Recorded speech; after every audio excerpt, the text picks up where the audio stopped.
For me, it's just that line in the sand. It's like, that's the end of that chapter. I mean, I could have walked away from it. I could have left. You know, everyone always said the film didn't exist.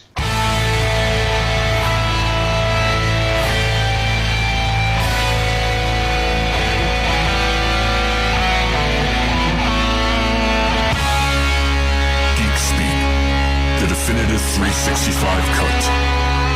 These are the meaningless ramblings of a Scottish redone whore and a pissy ex-video store clerk. Their ongoing mission is to set right the movie wrongs. They're gonna need a bigger podcast.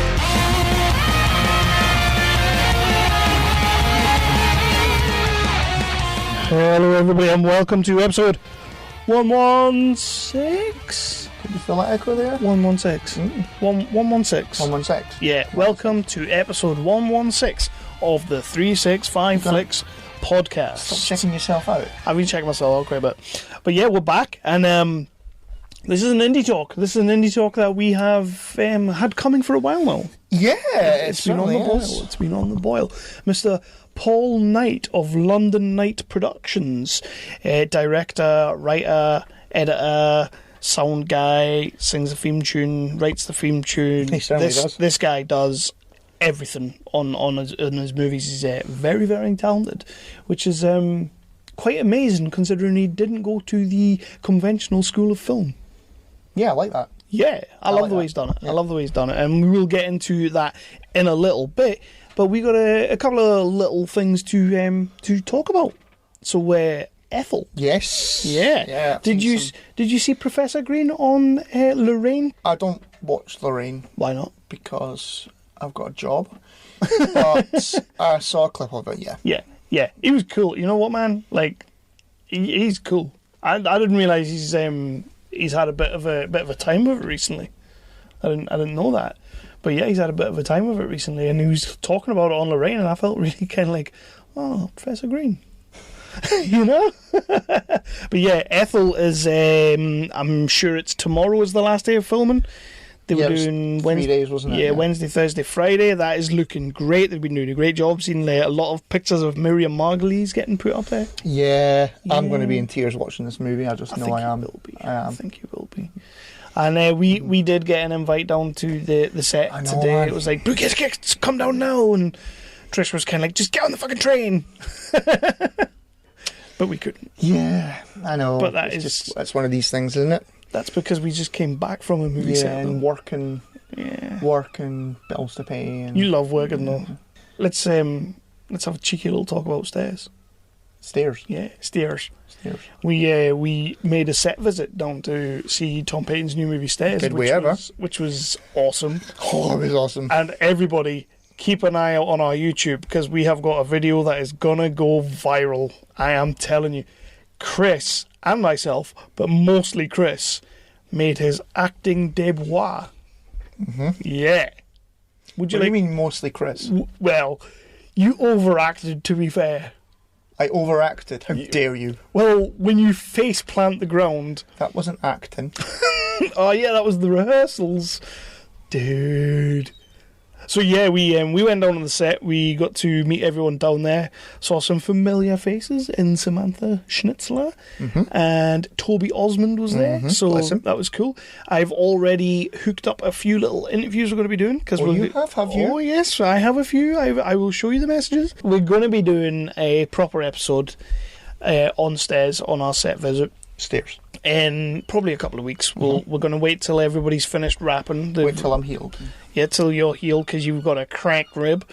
And seriously, I can't wait to put that video out there. I am waiting till the episode goes out and I'll release them together, sort of press release style.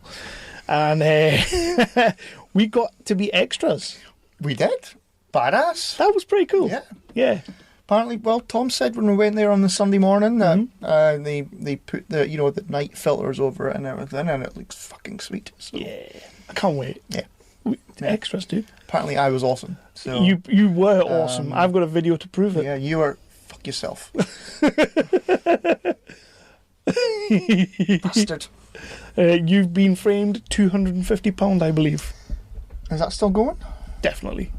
Is it not Harry Hill that does You're it going to now? bring it back just for that. I'm bringing it back just for that. So yeah, we got to visit that. That was awesome. We will be bringing out a full proper episode. Surely, Man About Town, Mr. Toby Osmond will be. I might even see if we can sneak him in for just come on that episode. Like come on and just be like the third host. Ooh, I like that. I like that. Yeah, instead of getting him to do an interview, just get him to come on and like tell us the crack. Well, let's face it, it's going to turn into him taking over the show anyway. So It is pretty much. Because I was working this out the other day, and I would say now, like I always joke on that, like it's about 70-30 in my favour. I would say you've maybe lost about 5% to Toby now. Because it's coming out of my end.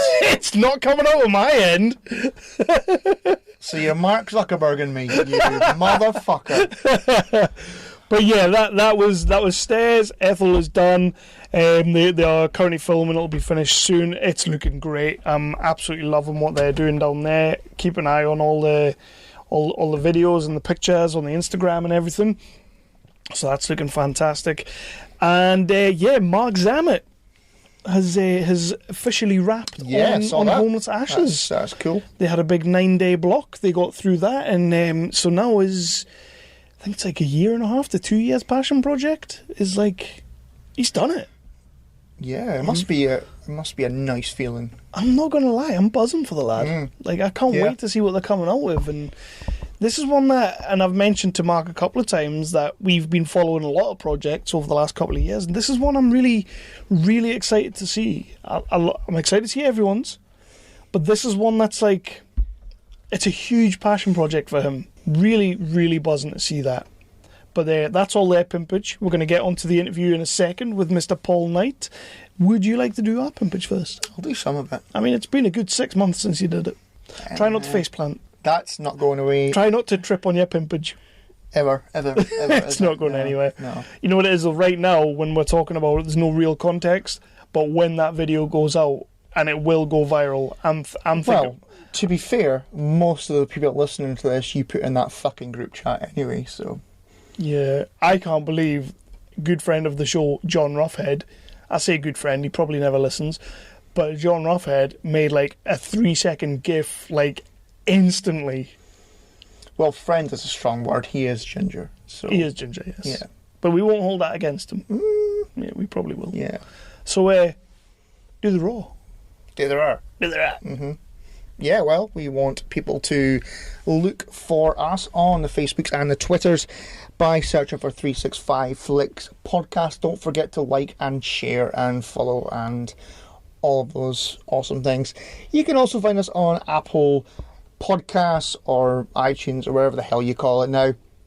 Again, don't forget to subscribe to us and also take a second, just a little second, to leave us a cheeky 5-star review. I like that. What? It was like you were whispering into their ears. Take a second, just a second. Well, I do have an awesome voice, Kev. You do. You have a voice for radio. Yeah. I don't know how that works. I don't know what to do with that. Yeah. No. You can't really have an ugly voice, can you? Well, you can. Jason Brugger. Yeah. Crack on. Thank you very much. Don't say crack. Maybe. Stupid Maybe. idiot. Dumbass prick. Anyway, I'm not speaking to him anyway. Why? Because he made rude jokes about me falling over. Did he? Yeah. What a bastard. They were harsh jokes. I have honestly not made any jokes. It hurt my feeling, Kev. It hurt your feeling. We're also on Spotify. Again, don't forget to follow us on there and any other third-party podcasting app that you can find on your phone, whatever kind of phone you've got. You can find us on a few cheeky networks. We are on the Wicked Radio Network. We are on the Tangent Bound Network. We Be Geeks. The awesomenerdly.co.uk. Nerdly. Shite. I know. Hashtag Proud of Family, hashtag Bits Pod Scene done. Yeah, there you go. I've missed one. There you go. You missed a few. You missed like Geeks Worldwide. Yeah. We Be Geeks. I said We Be Geeks. Did you say We Be? I wasn't listening. Yeah, other ones.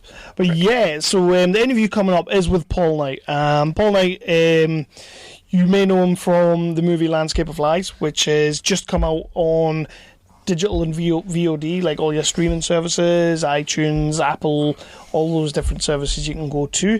It's going to be getting its physical release, I believe he said, on Sunday, on DVD and right. Blu-ray, so you'll be able to get it on your Amazons and all over the place.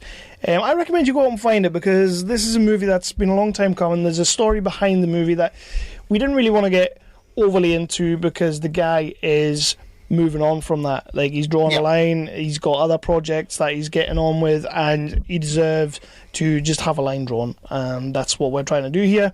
But we do want you to check the movie out. We definitely want you to check out his next movie when that's coming, because if you go on the Facebooks, there's trailers. We'll post it in our Facebook. It's called 24 Little Hours.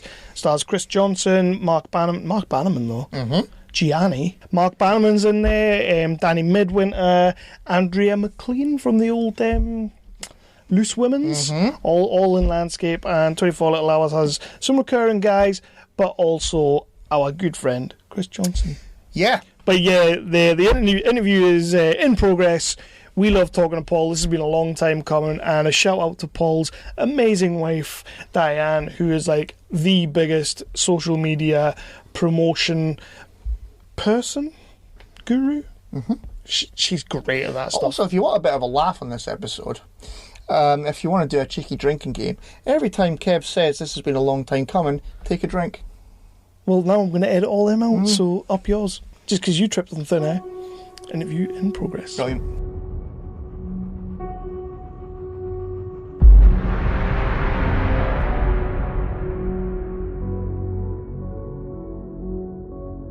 If the devil walked into church, you'd expect it to burn to ashes. Be swallowed by the mouth of hell.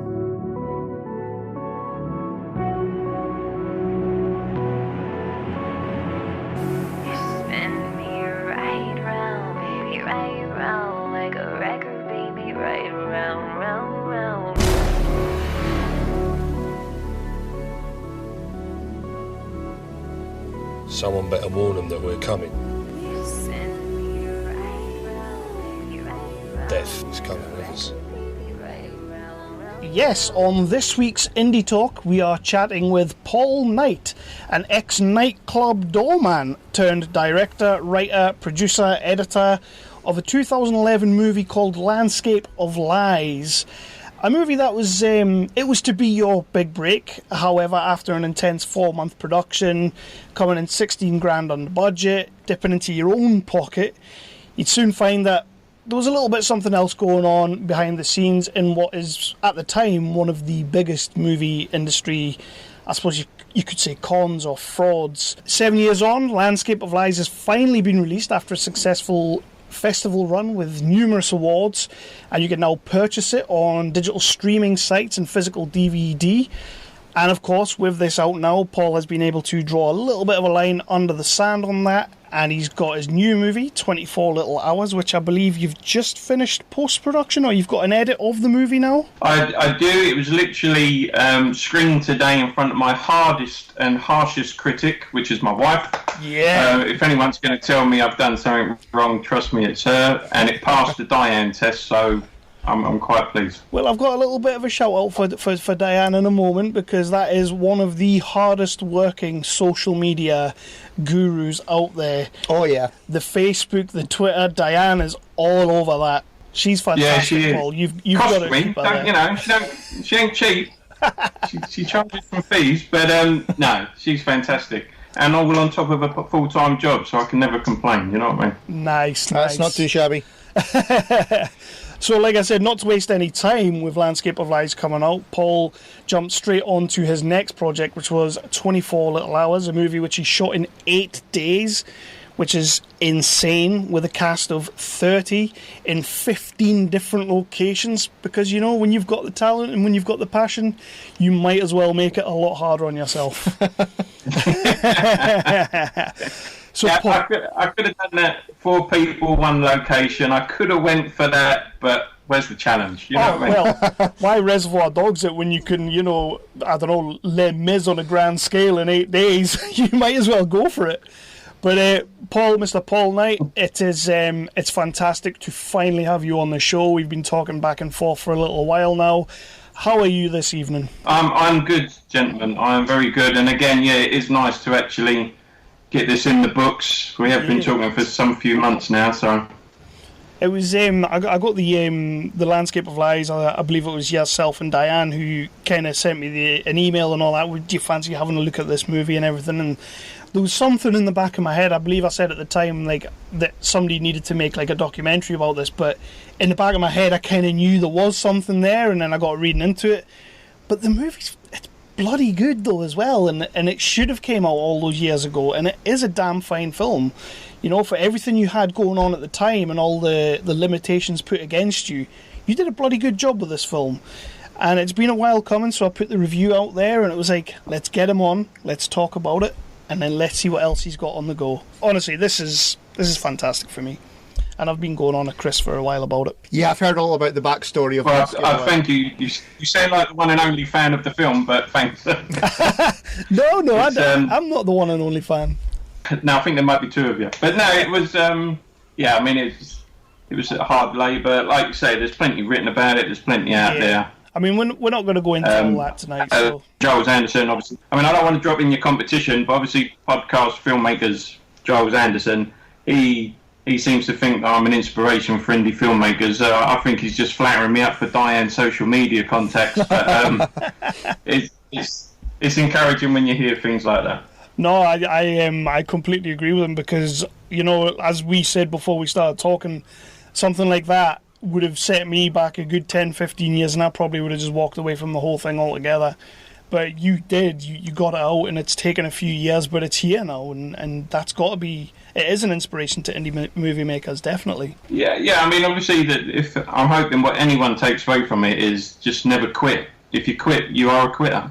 You know what I mean? If it takes you longer, it takes you longer. But just stick with it. Like I say, we knew we had a good film back then. I believe it's a better film now. And it was more for the cast and crew. You know, they had to go through it all. Everyone tried to distance themselves from me, which I understood because of the negativity in the news. It's just basically put their hard work and showed that, you know, despite what the media said and what the crooked producers behind it were doing, we did actually make a film, and it was worth seeing, basically. So, and that was the motivation. What I will say on that is, if you want to hear the sort of the full behind the scenes story, the Filmmakers podcast, as Paul's just mentioned, with Giles Alderson, we love those guys over there. Giles is always kind of giving us a little shout out as well, which is always really nice to hear. But if you want to hear the sort of the conversation about what all happened behind the scenes, Filmmakers podcast episodes 31 and 32. It's a two-parter, and Paul, you are very candid in that interview, and it's a story people need to hear. And I, for one, I'm quite grateful that you actually just put it all out there. You know, it's like you say, enough has been written, but it's your story. Yeah, I mean, obviously there was an article in The Guardian by a journalist called Steve Rose that came out 2013. It was like a 9-page Sunday supplement expose on it all. He was the only journalist that actually got the facts right, to be fair. You know, plenty copied and pasted all the wrong stuff, but he done it good, so it was nice to have him do it. Then there was obviously the documentary by Ben Lewis, and yeah, then I actually got to speak for about 3 hours straight with Giles. So I believe there is nothing left to be said or found out or added. So. Completely worth a listen. So once you've listened to this better podcast, I will say, because I mean Filmmakers are good, but we're better. But once you've listened to this podcast, go and listen to Filmmakers, listen to those episodes. It's brilliant. A really good couple of episodes, and that's all that really needs to be said about it. Let's just have a little quick crack about Landscape, because I've got a couple of little questions about it, and we'll get into this. Yeah? Mm-hmm. Yeah, go for it. So one of the reasons that Chris and I support the more indie movies, it's why we started these episodes, is that, yeah, you're kind of restricted with your budget and all that, and sometimes you can't do often you can't do what the big budget guys are doing. So a lot of the time it's down to the best performance you can get from your cast, and I believe in Landscape you've got a damn fine cast sitting in there. They're all putting in really good performances, and I just want to know how you went about getting the cast for Landscape of Lies. You've got. I don't want to delve into it, but yeah, no. Obviously, when they were pitching the Landscape of Lives, always got a different what the film was they did the con on. They were reaching out to people like Liam Neeson, Michael Caine, Omar Sharif, before his passing, obviously. So, big budget name, Gerard Butler, and that kind of thing. So, of course, by the time I'm suckered in, if you like, that was still the thing, and I was thinking, oh Christ, I get to make a film that Michael Caine's interested in, and this and that, and I was brilliant. I said, right, when do I meet the cast? And they said, well, as soon as you audition them. And I'm thinking, I'm going to audition Michael Caine and Liam Neeson. I don't think so. They've got the parts, you know what I mean? And then obviously it came back that these casts didn't exist. I found out what my budget was, and it was just a case of, well, now I'll have to set out and find people that I know can do a good turn. I called on a couple of actors I'd used before, like Andre Nightingale, he's worked with me a few times, Mel Mills, a couple of others, and then it was just a case of piecing it together. It was, just reaching out and people suggesting people. And funny enough, as I said to Giles was actually up for the Mark Bannerman role. Yeah, so that's how me and Giles actually crossed paths on Landscape. He was actually up for the Mark Bannerman role, and then of course Mark Bannerman stepped in. So that's a different version of that character with Giles in there. I mean, every actor would have brought something different. I mean, like Danny Midwinter. I mean, the original cast for the Danny Midwinter role was Alan Ford, so old Bricktop from Snatch. God. And the person who was going to play his wife was Anita Dobson. Nice. So we had already reached out to these guys, and they were interested, but then it was about who was going to play the Doctor. And obviously we ended up with Andrea McLean, and because of her age, I had to rethink the rest of the cast. Yeah. So that's how Danny and Helen Latham came into it. Danny Midwinter, wonderful casting. I mean, you've read my review. I kind of gushed over Danny Midwinter, really. He puts in an absolute beast of a performance. How was it exactly that you got Danny onto the movie? Like, obviously you'd heard of him, you'd seen him, but was it sort of like, what was the sell to him? To be fair, I didn't want him. We were still cast, because I was like to say, we went from Alan Ford and we was looking for someone younger, and I was out, and someone suggested Danny, and I'd just seen Danny in a film called Freight, and he just won Best Actor for a film called Freight. And I just thought the character's too samey, you know what I mean? I didn't think he would want to do the same character straight away, and I've already seen him do the character. I was perhaps looking for a different interpretation. But someone said, please, Paul, speak to Danny. So I was in Pinewood at the time. I spoke to him on the phone, and I said to him, I was quite honest, I said, you've just done a similar character, do we want to see it again? And he just went, just let me come read. Let me come read, and if I can't prove you right, then we're gone. So he turned up, and he brought such a different spin on the character than what I had envisioned. It just flipped the film. So, I mean, I was really glad that I was wrong, if you like. Oh, he's and then he's just fantastic. He's utterly wonderful. He's wonderful in the film. I know I'm talking quite a lot here. Chris will be getting involved in a second, but Chris hasn't seen Landscape yet. He's I gave him the link to it, as he mentioned before. He will get on in a second when we get to 24 Little Hours, just because he's given me the interview eyes here. But one of the other roles that I particularly want to talk about, I know a lot of people probably want to talk about Andrea McLean being in the movie, Danny Midwinter, Mark Bannerman. Tess, Victoria Hopkins, is phenomenal in that film. Yes. I'm not gonna lie, she stole that movie for me. Those she's not in a great deal of scenes, but she kind of steals the scenes that she's in. And I wanted to ask you, the slap that she gives Danny, was that always intentional, or was that something that was just like on the day, just slap me? Like, I have to ask. It was, well, it's strange because there's a few slaps in the film where I always pull the actor aside and go, just slap him. Yeah. You know what I mean? Yeah, but it's not in the script. I just pull the actor aside and go, I think you know exactly which one. See what it looks like.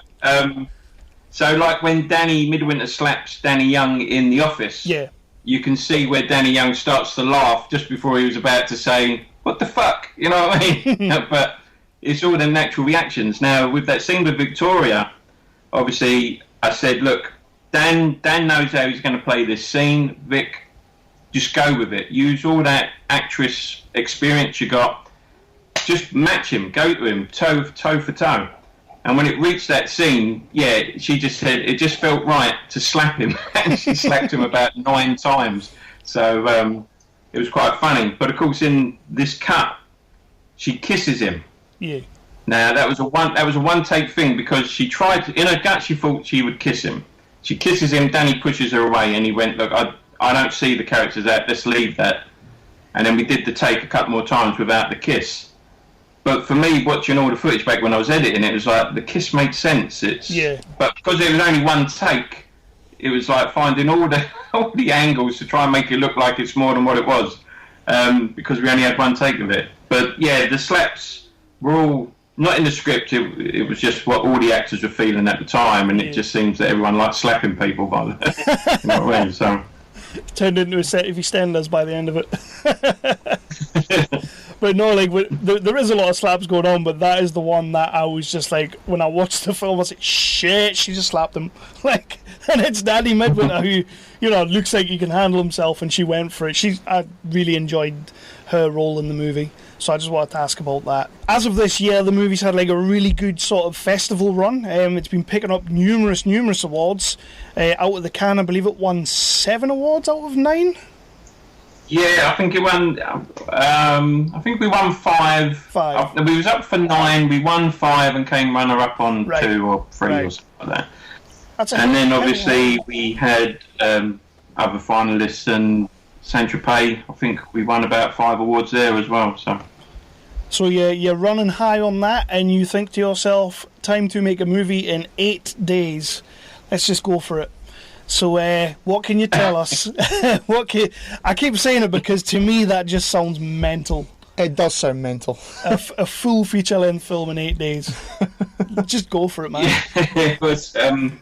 Yeah, I mean, obviously I spoke to one of the producers, Damien Morley, late November last year, and he was saying, we were just talking about filmmaking in general, and I was saying I'm from like the Rodriguez school, you know what I mean? Make them cheap, make them fast, learn from your mistakes, get it right on the next one, sort of thing.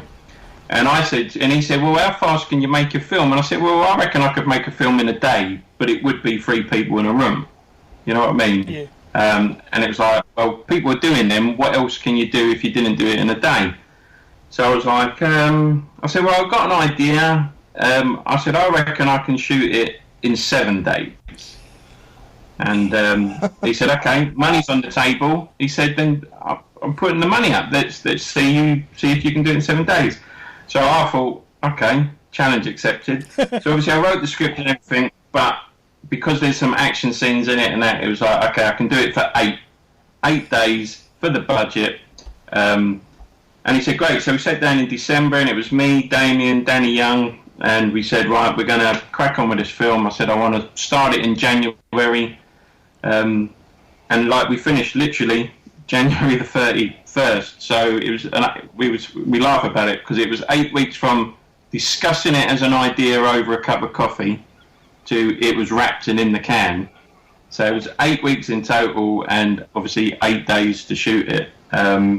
And I have to give it up to the lead female in it is a brilliant actress called Fiona Skinner, who's in Taboo, Girls' Night Out and stuff. And she was only with us 2 days, but in those 2 days she must have done 46 pages of dialogue. Jeez, man. Non-stop. We caught about 22 minutes or 25 minutes each day she was with us. Fortunately, the first day wasn't too long. It was a 9-hour day. But unfortunately, the second day we had her for 13 hours. But complete professional. Absolutely enjoyed watching her back when it was edited. And what she managed to capture in 2 days, she should be very proud of herself, I must say. So she's turning up on set first day, completely off book, not needing script, just go for it. Close, but to be fair, the performances were so great. It's not as though we did like take after take. I mean, there's some scenes we literally got in 1 take, and it was like, that's not going to get any better. Let's move on, change the camera angle, let's do something else. No point going, to be fair, they say you shoot it in 8 days, you don't waste time. Once you know you've got it, move on to the next bit. Did you have to crack the whip a lot while you were, in between takes, in between scenes? No, I mean, I'm a very hands-on person. You know what I mean? I'm not one of these directors that needs a runner to go move something. I'm hands-on. I'm in. I'll do 15 jobs if I can do it. I think the pace was so intense on the 2 days we had Fiona that I don't think anyone felt. I mean, obviously, the people waiting for their scene to come up probably thought it was a long drag. But we filmed it, obviously, in this police interview room. And it was just non-stop. It was all go for us. I mean, we rarely left the room except for, obviously, toilet breaks and lunches and whatnot. But it was just full on, and we just went through it. And as soon as it was right, the atmosphere, because it was a small crew. I mean, it was mainly me and the DOP, Richard Oakes. The room was set up, the light was set up. We just went for it, and it was it's an amazing experience because the performances, like I say, everyone who came in was fantastic. There was a couple that needed a few extra takes, but all in all, it was the professional. That's what I mean. There's the difference to what I call Facebook actors. Not knocking Facebook actors. If they've got someone who's going to put them in a film, all the best to you. But there's a difference when you work with someone who's trained, who's been on a proper set, who is off book. And like I say, when you work with professionals, that's why you can shoot 40, nearly 50 pages in 2 days. So, that's the difference. So we probably should have maybe asked this question towards the start and everything, but you didn't exactly take the conventional route to being a director. So just so that people know how impressive it is that a guy can go out in 8 days and make a movie, why don't you just give us a little background on sort of where you came from and how you came into the movies, and then we'll get on to 24 Little Hours. I had no intention of getting into the film business at all. I'm a writer. I was working a full-time job. I was doing what I was doing, but it was writing. I was finding writing was a way. I lived a bit of a past, and writing the books allowed, shall we say, the skeletons to come out, put the demons to rest.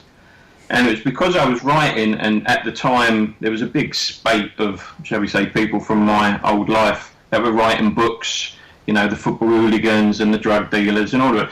Everyone seemed to have a book deal going about. Yeah. And I got talking to another author, similar kind of guy, just different neck of the woods.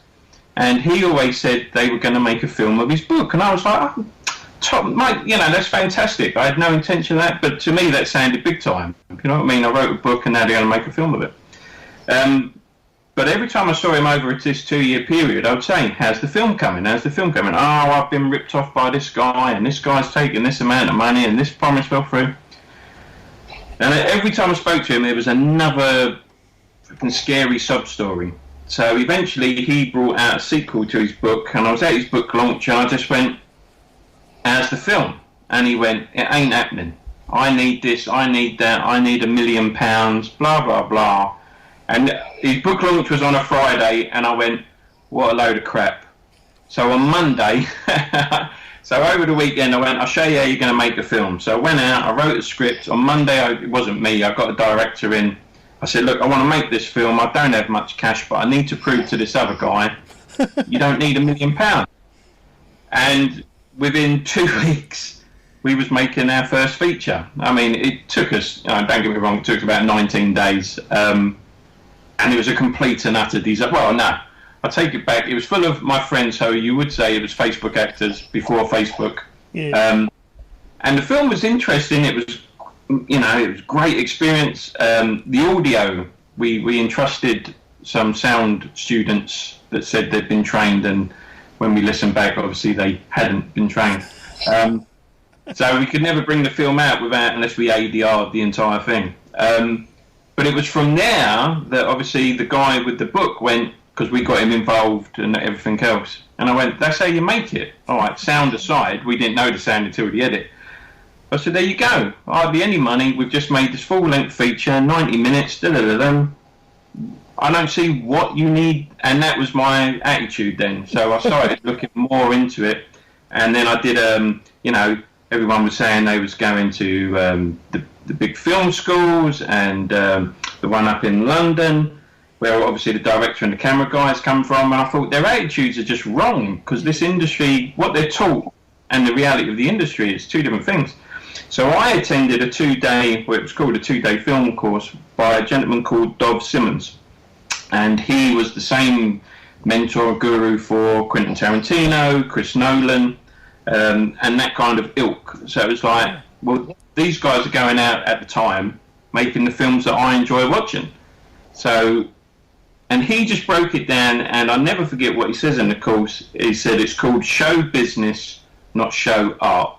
And that's how you've got to go into it with a business head, not, oh, my creative vision, not, he goes, because you've got to make it, you've got to raise the money, you've got to make it, you've got to sell it so you can make the next one. Yeah.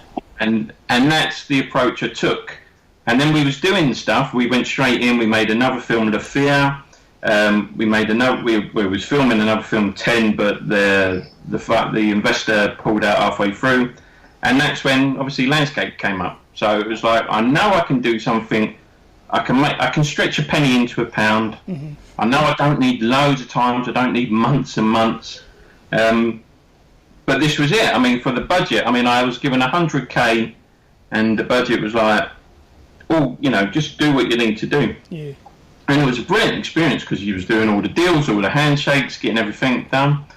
And then what, obviously, like I say, what should have launched really my career from that point, it just went back. Then obviously all the doors got slammed in my face, the windows got nailed down, no one wanted to take a call.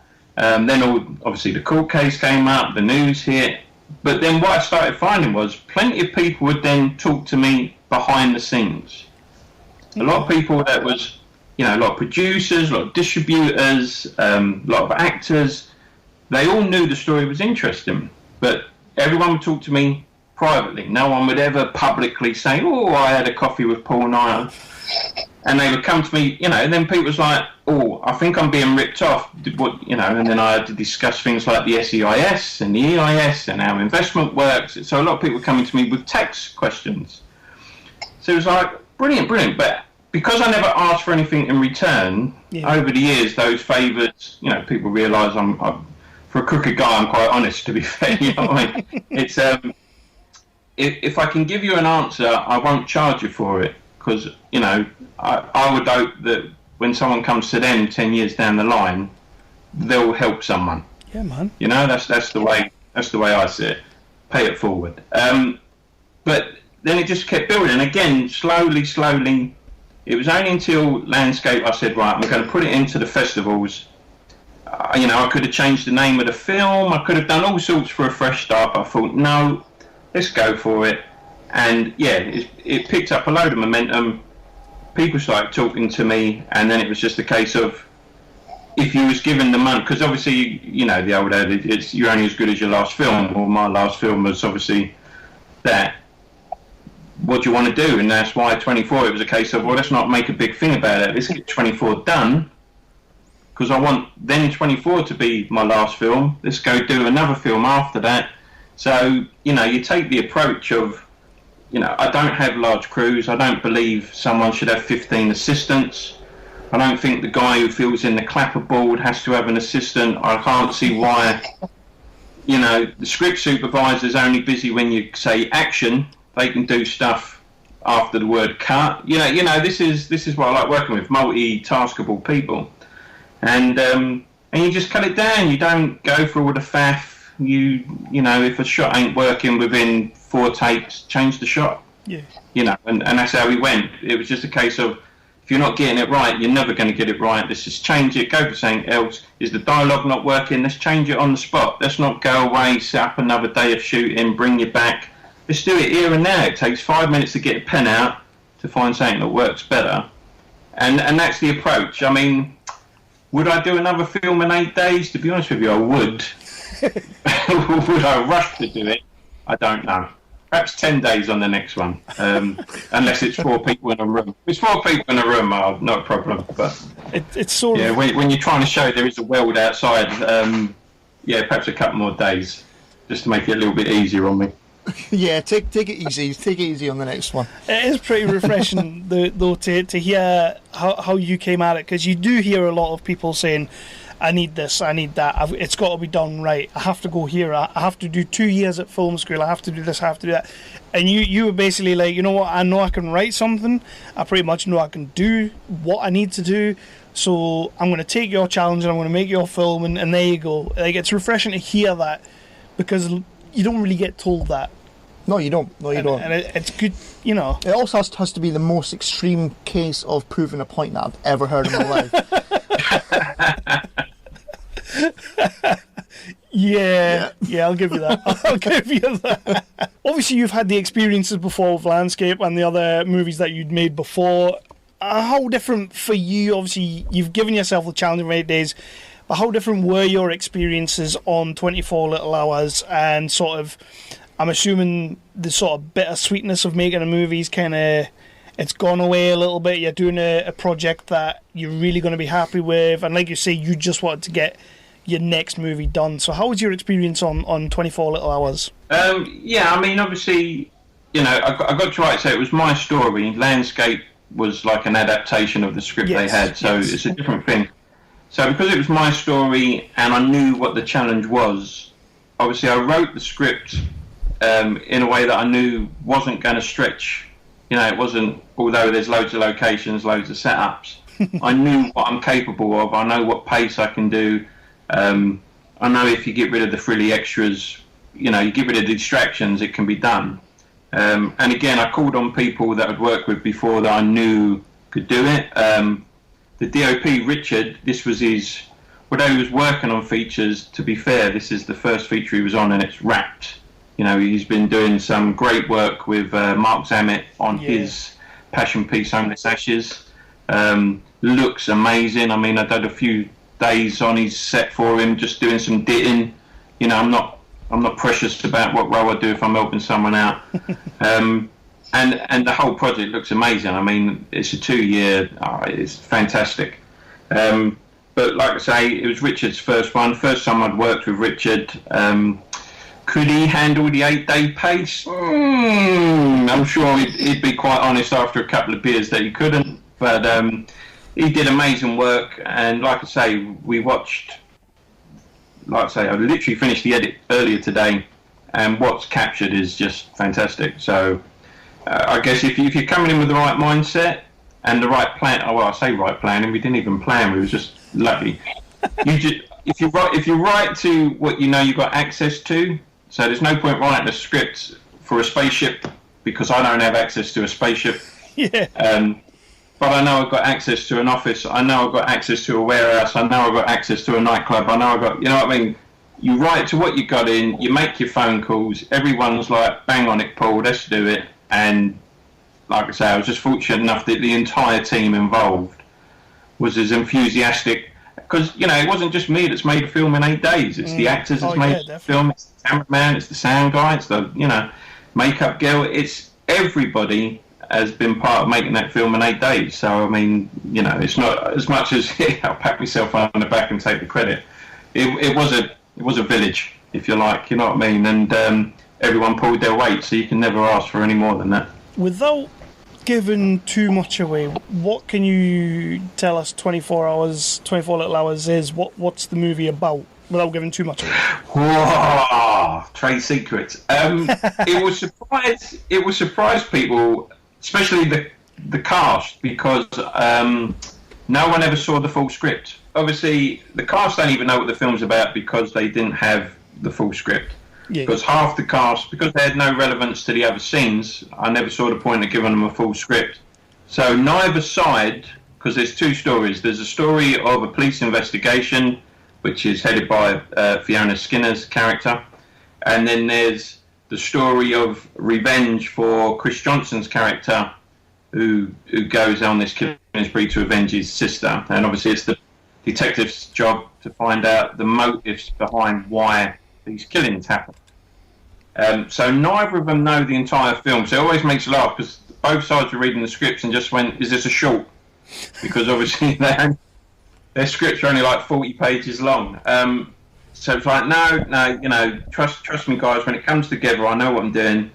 And that's what it is. But in a nutshell, 24 Little Hours is about this disgraced Detective Summers, played by Fiona Skinner, who in a space of 24 hours has to find the reasoning behind the killings that took place the day before with Chris's and his little gang like Mark Bannerman and Neil Ward and Cole Hughes and Danny Midwinter. So she's just finding out what was the reasoning behind the killings the day before, and of course we then follow the guy's day as to what they were up to. So it's a mismatch of 2 days, but it flicks backwards and forwards. But it was interesting. It was nice that no one. So when we do the screening, no one's going to go, "Oh, I know what's going to happen." It's got the script in very limited. It's like it's like a Marvel film. We're not going to tell you the ending. This is how it is, and only those involved in the ending knew what the ending is. So I like that. Yeah, it's a hell of a concept. I like that a lot. Best way to keep everyone on their toes. So you just mentioned Chris Johnson there. I've got a couple of questions about Chris's role in this movie. The first one being, how did he come on board? Because obviously we've been talking to Chris for a little while now. He's been on the podcast a couple of times, and how did Chris become involved in 24 Little Hours? Chris is a cheeky chappy. He actually reached out to Dianne and started up conversation, and then dropped himself in about what roles were still being auditioned for. And then, obviously, by the time Chris had taken, because obviously everything was moving so fast, Chris come into a time where there was like 2 characters left. And I had someone lined up for one of them, so I said, well, look, this is the only character we got left. It's, from an acting point of view, because Chris's character doesn't speak. So for an actor, a lot of people didn't want to take the role because, hang on, there's no lines. Mm-hmm. But that character is the main catalyst for the entire film, if you like. You know what I mean? So a good actor can bring something to it. Yeah. And by the time he buttered up my missus to jump the queue, if you like, that was it. So it was a case of, mate, this is the role that's there. If you want it, then let's do it. Because I've seen Chris's work. Yeah. Never heard nothing bad about the guy, so I like working with people with a good reputation. So it was good for me to work with him, and he brought something to that particular character, and that's how he got on board. He literally jumped the queue by talking to my missus first, who vets everyone anyway for me, and she just went, "Look, Chris has been in touch. Do you want to talk to him?" So, and to be fair, that's how it came about. Yeah. He did. I give him his dues. He did a tape. He did a self-tape on how he saw the character, and it was like, mate, let's just work together. Let's do it. So on that, with the self-tape he sent you, did he have the top knot in the self-tape, or is that something that came along? The man bun. No, the man bun wasn't there at the time. The beard was, and he was going to shave it off for the film, and I said, "Don't." Yeah.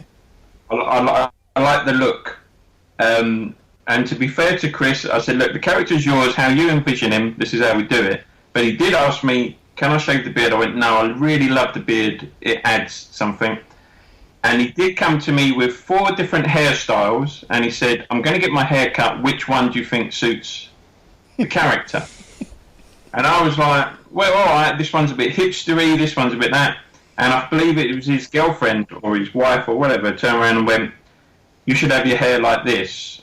And again, as we all do when we have a partner, we just blindly obey. And of course, he turned up for a couple of scenes. He's got the man bun in, and other scenes he doesn't. But it's but I thought it was a good take. I know, people don't, but then with the sheepskin jacket he wears, he brought the character to life. He thought of every concept about this guy, and the fact that he had a tattoo on his back, even though we don't see his back, he went, he's got to have a tattoo on his back. You know what I mean? I love actors like that just think so much. And you have another actor called Nazaria who plays Romeo, and he was the same. He went, what's my backstory? What's this? What's that? And he just built this little universe around him, and it just shows when he comes on screen. So it was interesting to work with these guys, but I can't take credit for the man bun, but at the same time, when you see the film, it works. I can't knock it.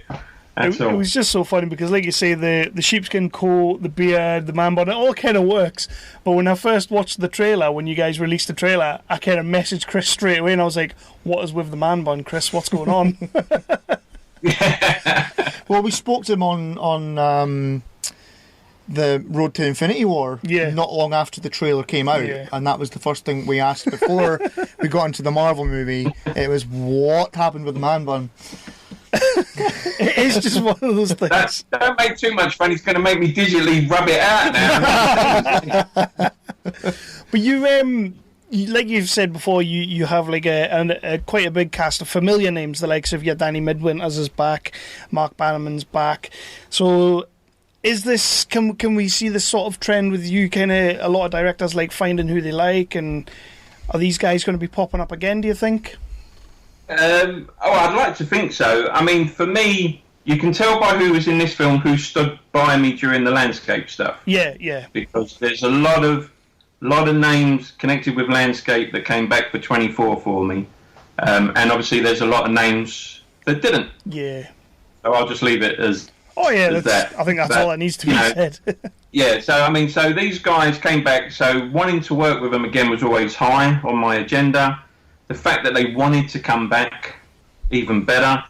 And again, the Danny Midwinter ain't gonna. He doesn't like me saying this, but where Danny nicked for me landscape, I think Mark kind of out-acted him on this one. It is a completely different side of Mark Bannerman the world is ever going to see.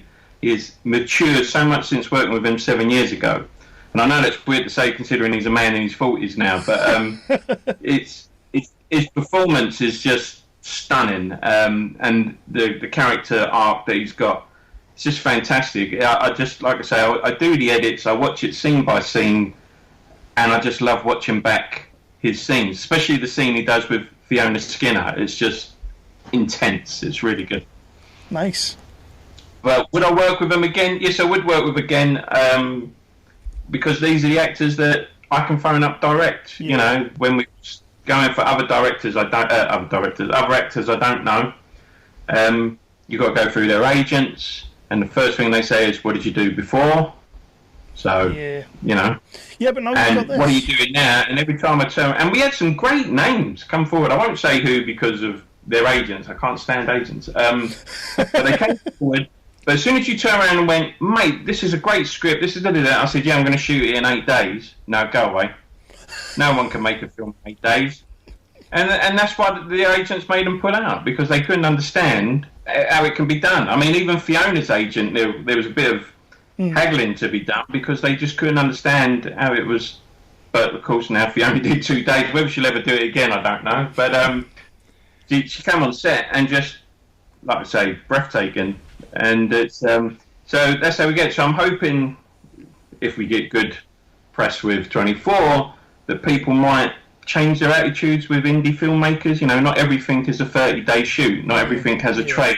Everything has a green room that's filled with just yellow M&Ms. You know what I mean? It's this is UK indie filmmaking, and some of the Americans I've been speaking to in the last year, especially since again we dropped the trailer and everyone's going, "Oh, is this the film you was talking about?" I was going, "Yeah, done in 8 days for this amount of money." The Americans don't get it. They just don't get it. Like, no, you know, the quickest you can do one is 14 days, and that's if the union's on board, or it's a film that's such a level that it will never be distributed. You know what I mean? It's that kind of attitude, and it's like actors and agents alike, they just have to break that mould. In British indie filmmaking, I think, sense the trend.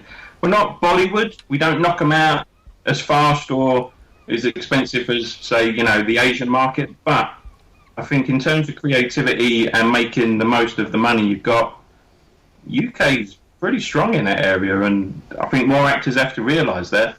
Otherwise, there's always going to be that divide, because a big name will never come work with a filmmaker, you know? It's something that, since we started doing the Indie Talk episodes, I mean, we've always been big fans of sort of the more independent movie, but we have realised over the last 2, 3, 4 years, it is buzzing right now. Like, the market, the work that the indie guys are putting out, like yourself, is incredible.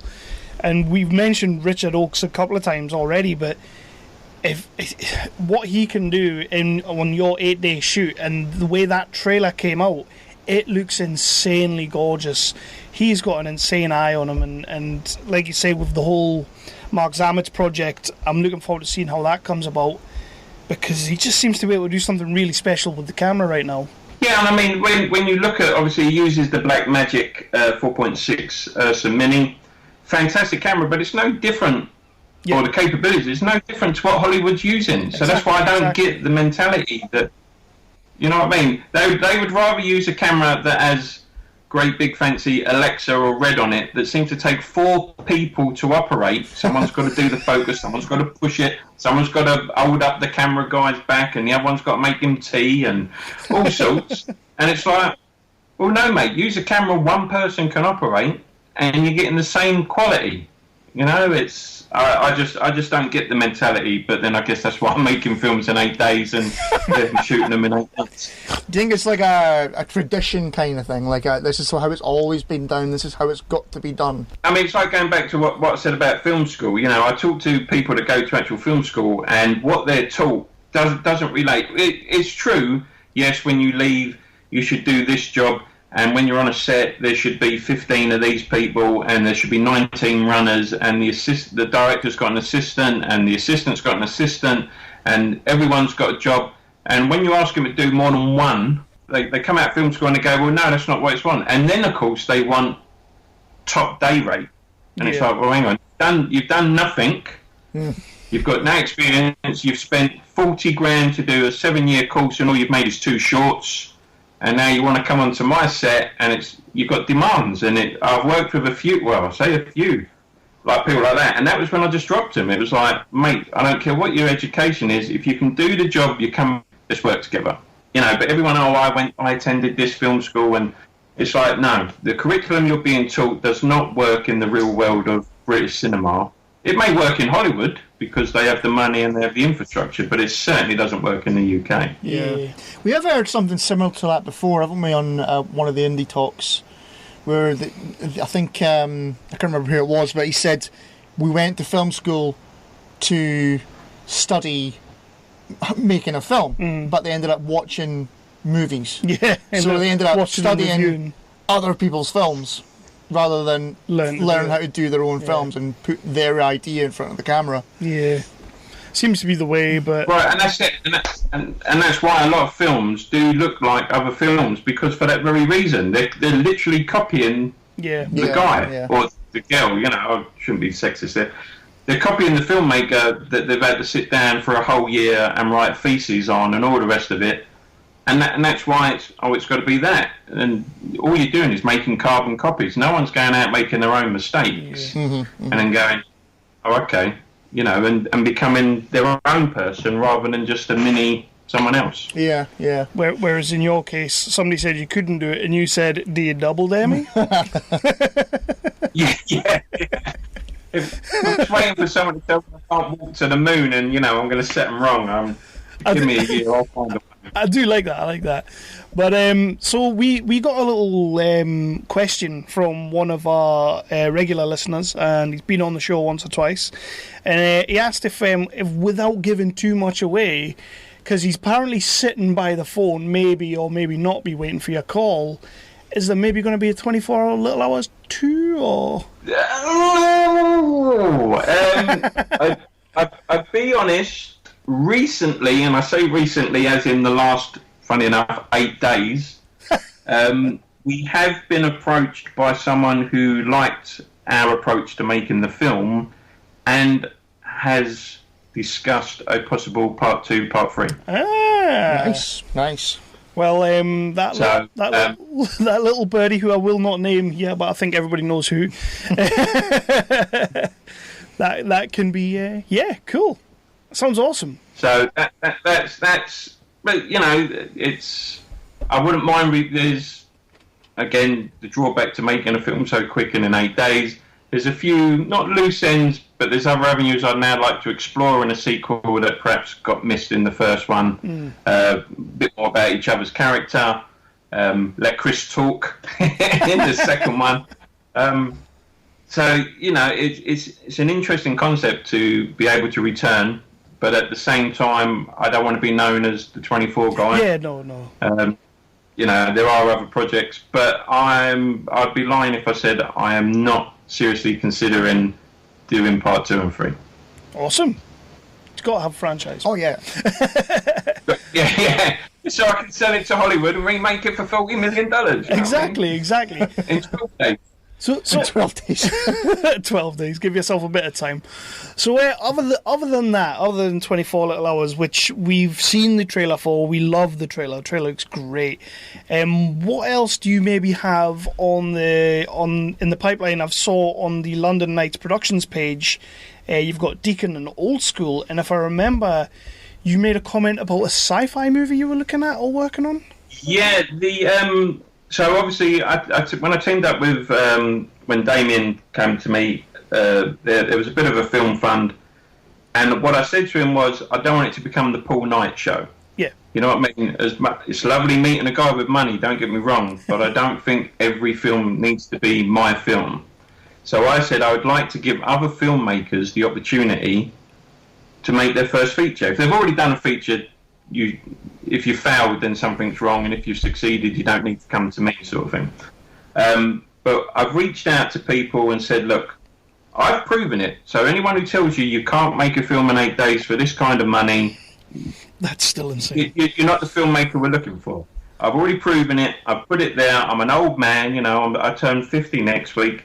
If I can do it, some young upstart should be able to run circles around me.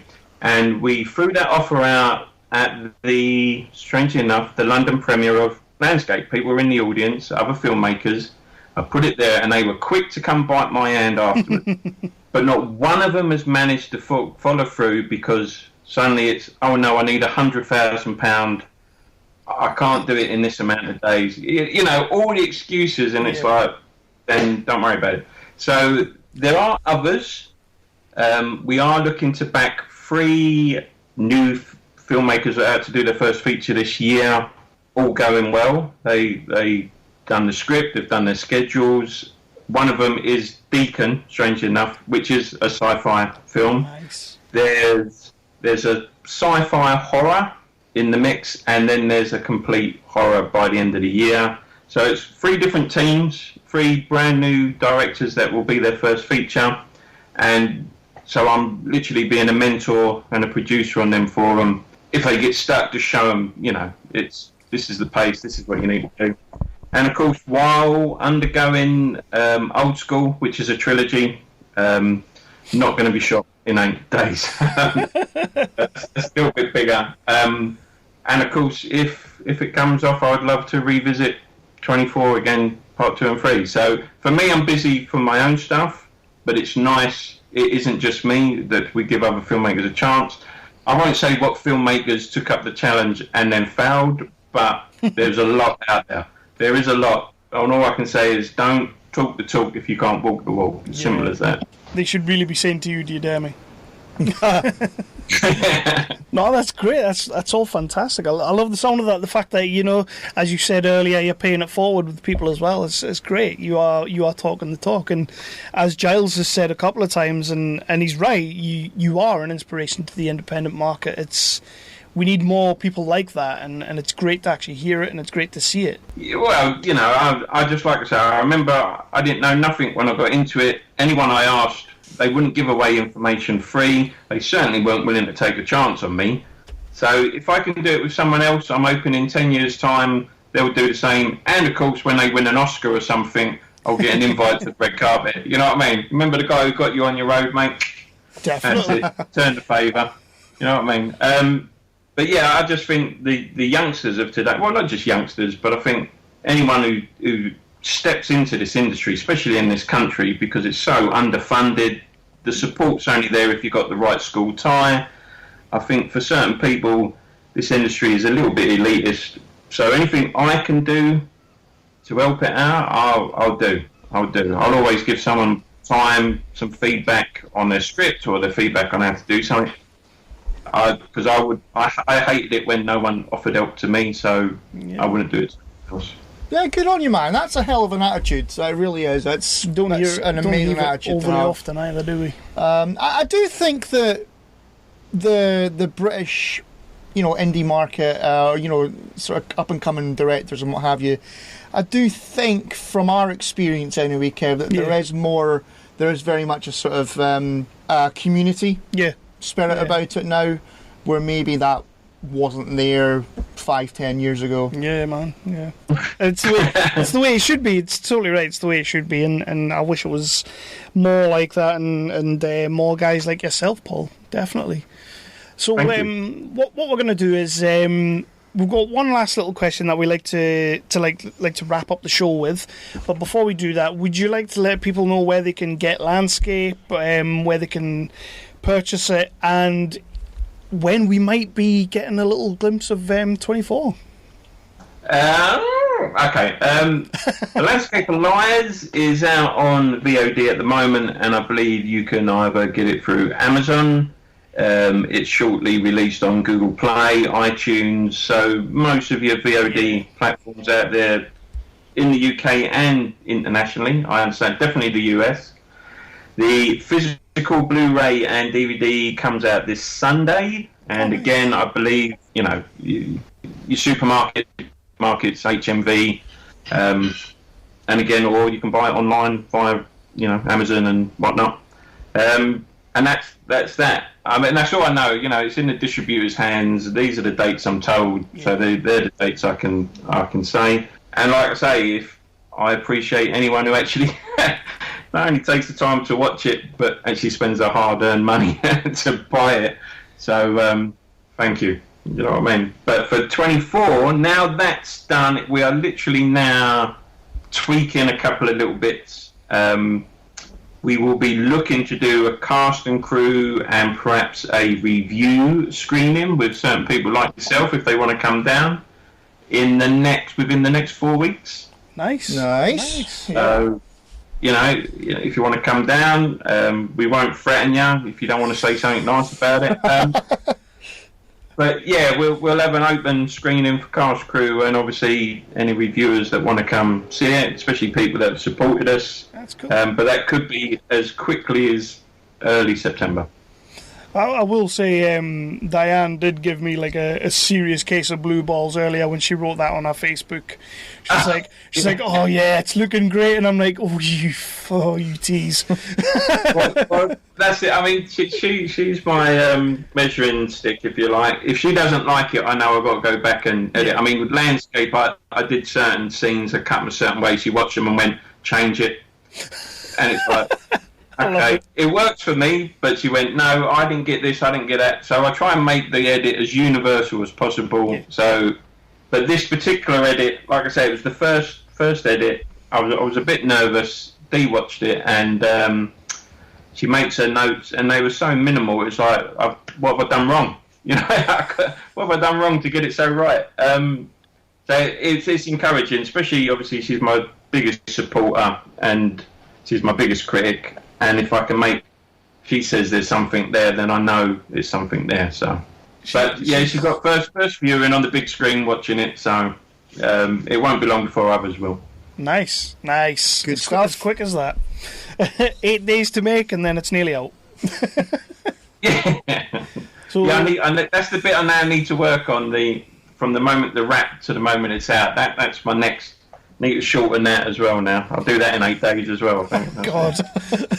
No, I think you can take that bit easy. Just rest on your laurels a little bit. You've done a cracking job getting out there.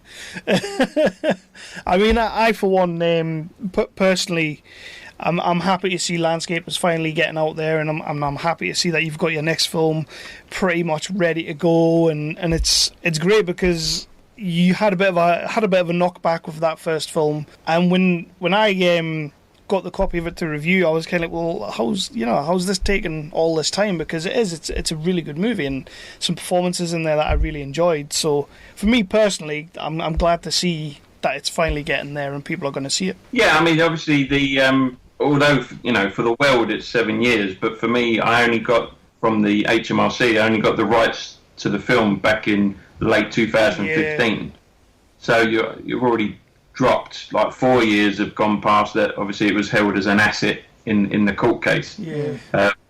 So obviously it came to me in lieu of payment because I never got paid actually on the film. So that's how it came about, and that's when I decided. So it's literally, for me, I know it seems weird, but it's been 2 years outside of it making it, but it's been 2 years for me. So I guess that's about average for most filmmakers. So it's it's worked out right. It's that 7-year gap, and of course when you watch it, it is 7 years old now. It's there's certain things, technology's changed, phones have changed. My thing with landscape was always everything that's hot topic now: diversity, female leads, LGBT, all that's big topic buttons now.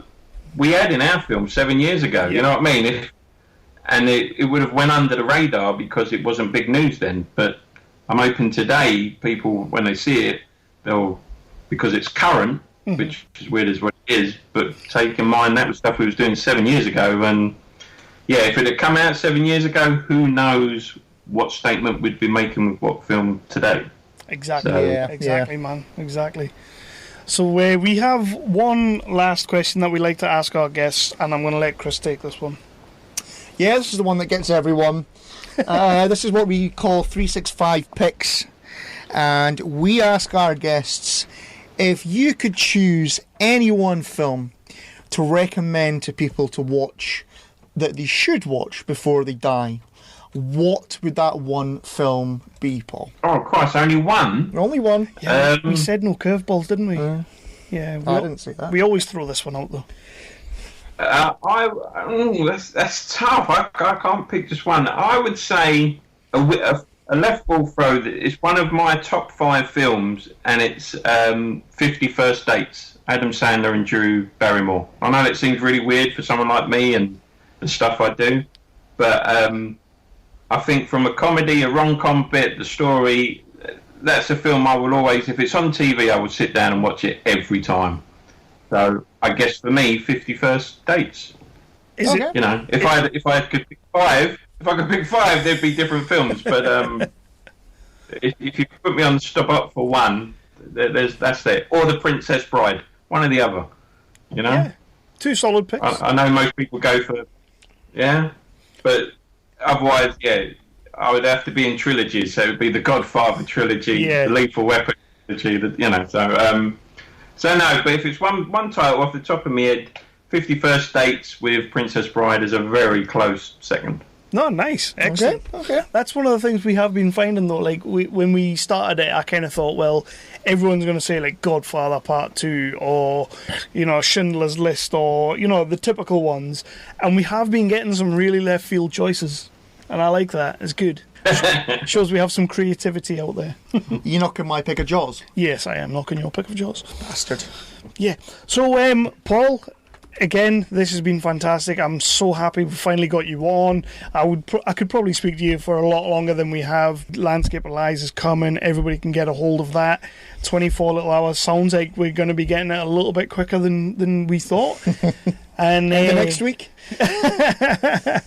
And you'll be going into production on your next film, which I'm assuming you're just going to film in 8 hours. Yeah. And then I'm going to go down to 8 minutes. And then it's the 8-second one. That's the one that's going to surprise the world. Do you know what I mean? Oh, yeah. When you make a full 90-minute movie in 8 seconds. Yeah. All in slow-mo. You know what I mean? It's But honestly, man, you've had a bit of a longer road than and a bit of a harder road than some directors out there, and you've come through it. And I have to be completely honest with you, I would have dropped out by now if I was you. Appreciate that. But when put into context, there's another really good filmmaker out there called Anthony Lane. He goes by name A.D. Lane. All right. And he's been working on his film for 11 years, and he wrapped literally yesterday. Wow. So, that's an 11-year journey making his film. So, 7 years of mine, I've now been set a new challenge. I now got to take 15 years to make a film. You know what? Him. I get the feeling that if anybody could take that challenge, it'll be you. I love it. Bring it on. Just so you can say you did it. He's like, you took 11 years, I'll be that. But yeah, Paul, again. And like I say, guys, when we have the next one, by all means, if you're able to come down on set. It'd be good to see you guys in person. Oh, Hell nice, yeah. nice. Hell yeah. Fantastic. We will definitely look at doing that. But again, thanks for coming on, and all the best with the release, and all the best with 24 Little Hours coming up soon. Can't wait. Thanks very much. Thanks for having us on. I'm going to check out Landscape of Lies. I cannot wait to see 24 Hours. It does look nuts. It Yep. does. Even just your little trailer, and what's the song in it? It's You Spin Me Right Round, is it? Yeah, You Spin Me Right Round. Well, a cover version of You Spin Me Right Round. Gotta be honest with you, as soon as that kicks in, I'm like, I'm watching this. But Paul... Yeah, that's what it is. You don't need actors, you just need good music that everyone knows, isn't it? That's the key. If anything proved that, it's Guardians of the Galaxy. I mean, it's a great cast, but that soundtrack sells it. Well, yeah. Again, thanks for coming on. Yeah. No, fine. And pleasure. Like I say, anytime you want me, just give us a day's notice, see if we can sort something out. Excellent, man. Excellent. Thank you very much. Sweet. All right. Cheers, Kev. Cheers, Chris. Cheers. Greetings from Tromaville. I'm Lloyd Kaufman, president of Troma Entertainment and creator of The Toxic Avenger. You know, folks, when the Troma team and I are not making those great movies like Tromeo and Juliet and Terra Firma and Return to Nukem High, a.k.a. Volume 2, the Troma team and I like to kick back and inhale the most educational and entertaining podcast in the world, Poop Culture. Hello, I'm Toxie. I love poop culture. Poop culture is the best. I like poop culture. In fact, I even look like some poop right now. If you look closely, it's kind of a poop.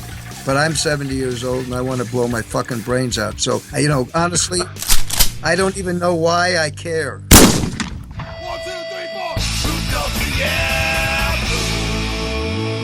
So that was Paul. That was Paul. Good guy. That was a long He time really coming. is a good guy. Was it a long time coming? That was a long time. You're an arse. All right. Okay. Oh, the shit I've taken off of you over the last fucking 5 days. Are you joking? To be fair, you did trip on thin air. Well, I didn't. I tripped on mud. I've watched that video countless times, and I can't even tell you how many times I watched that video, and you tripped on what can only be construed as thin air. I don't know how your ankles ended up like in front of your head. It's crazy. So back to Paul now. It's like, when you see those contortionists, he did that in midair. Well, you've seen me, a contortionist. I definitely am. Yeah, okay. Yeah, so... Back to Paul Knight, yeah? Back to Paul Knight, yeah. Brilliant little chat. Really enjoyed that. Please do check out the Landscape of Lies DVD. Please do check out the trailer for 24 Little Hours, which will be on our social medias all over the place. You'll see us sharing all sorts. It's why we started this. And you know what? This is one of those, it's a really refreshing interview, this one. Yeah, it is. His approach to movie making and his approach to being in the industry is so... sort of it's different to a lot of the other guys we speak to. A lot of them do say, just go out and do it. But some of them have a little bit of a background in it as well, and it's it's okay to go out and do it when you've got the know-how, when you've already kind of done a year or so or whatever, you've already done a little bit. But Paul just basically said, right, I'm gonna write a movie, I'm gonna make it. Or I'm gonna prove this guy wrong, and then love that. Do you double dare me? Maybe that's what you should do. Just go and do it. I did. Ah, where is it? Did it also trip over thin air? Sorry. That was harsh. So yeah, I've enjoyed this episode. This is a really cool episode. As I've mentioned a couple of times in the show, during the episode, you should definitely check out the Filmmakers Podcast, Giles Alderson's interview. They really go in depth into the behind the scenes of Landscape of Lies, and it's an interesting as hell story. And to think that kind of shit is going on, which from what I'm told happens a lot more than you care to imagine. But yeah, great interview, and it's also been a long time coming.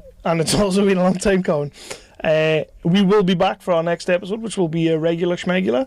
It's been a long time coming. It has been a long time coming, and I'm sure Hurricane Toby will be back with apparently he's got a new character. Yeah, he was telling us at the set, wasn't he? Yeah, did he say that Bentley's doing a character on it? I think Bentley invented the character. Right. Yeah, so God knows what that's going to be like. I want Bentley to be on it. My absolute favourite reaction to that video of you face planting was Bentley's. His reaction to that video was insane. If we can recreate that in the interview episode, I'll be happy. So yeah, next episode incoming. This has been Landscape of Lies. This has been 24 Little Hours. Paul Knight, a London Night production. So see you. Yeah.